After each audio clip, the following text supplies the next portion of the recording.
Begins. I wanted to talk about the time I broke a window at a singing at young Jonas Raber's house. So young Jonas Raber, everyone called him young Jonas because his dad's name was Jonas as well, lived back this real long driveway, and at the end of the driveway lived another guy named, a younger guy named Jonas Yoder as well. But the two Jonases lived on the same driveway, Jonas Yoder and Jonas Raber. And the singer was at Jonas Raber's house, young Jonas. He was also our ice man. So in the summer, we'd go over there once every week or so to get some ice for our ice chest. So I would see a lot of this guy. He was a really nice guy. He really was. Kind of strict, but still really friendly. And the singing normally started at 8 o'clock. So you had your good kids, your good boys that always went in like a minute or three before 8 o'clock. And then you had the wild crowd, which I was considered myself a proud member of at the time. And we always tried to go in at least 10 minutes or 15 minutes after 8. That way we didn't have to sing for as long. And normally we were out drinking or, doing something we weren't supposed to be doing. So anyway, this Sunday evening, the singing started, and a couple of us boys are out behind the barn goofing off. And here comes young Jonas. And he said, "Boys, I think it's about time you come in and start singing." And we got a little irritated because it was only been a couple minutes, So we kind of said something like, "Blah, blah," and we were disrespectful.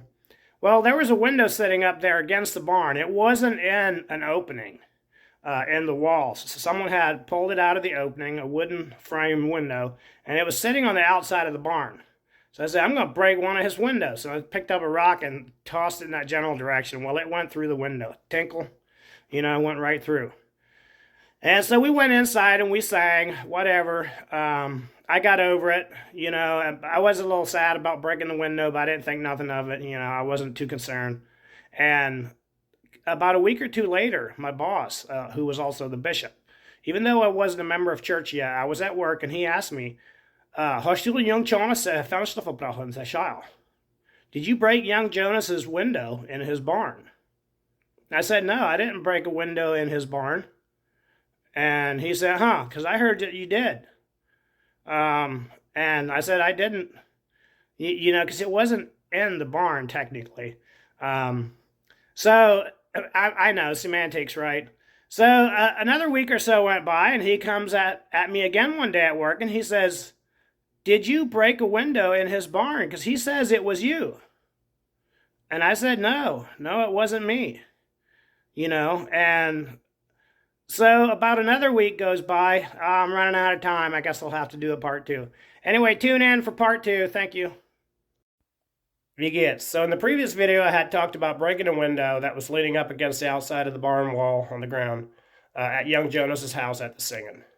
And my boss and bishop had asked me twice already if I had broken the window in young Jonas's barn. I said no both times. So the third time, after going back and talking to young Jonas, he comes back and he says that, "I'm going to ask you this one more time." He said, "Did you or did you not break that window? Because young Jonas says that he heard you say that you were going to break one of his windows. And then he heard a window breaking. And he could tell it was your voice." And I said, "Well, why didn't you tell me that the first time?" He said, "Why did you lie about it?"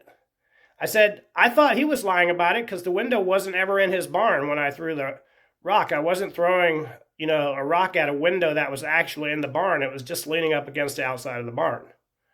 And he said, "Well, he didn't tell me that part, but either way, you need to go apologize to him for breaking that window, and you need to offer to pay for it."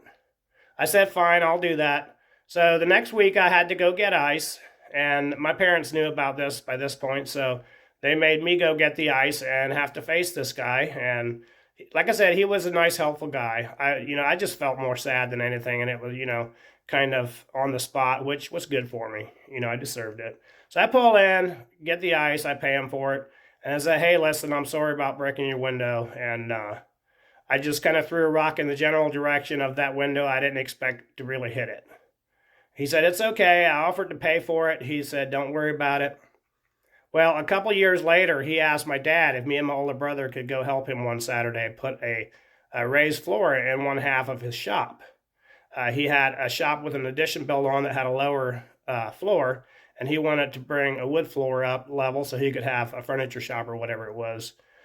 Well, there was a couple of old windows sitting down in that space underneath the joists.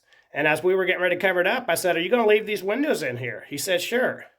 And I said, "Do you mind if I break them?" And he said, "Go ahead." And I was thinking of the thing that had happened.